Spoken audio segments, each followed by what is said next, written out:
చిట్టి చిలకమ్మ అమ్మ కొట్టిందా తోటకెళ్ళావా పండు తెచ్చావా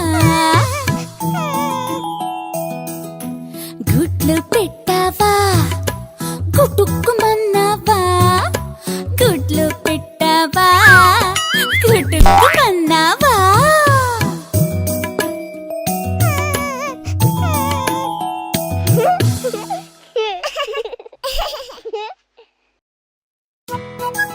అదిగో చీమ వస్తుంది.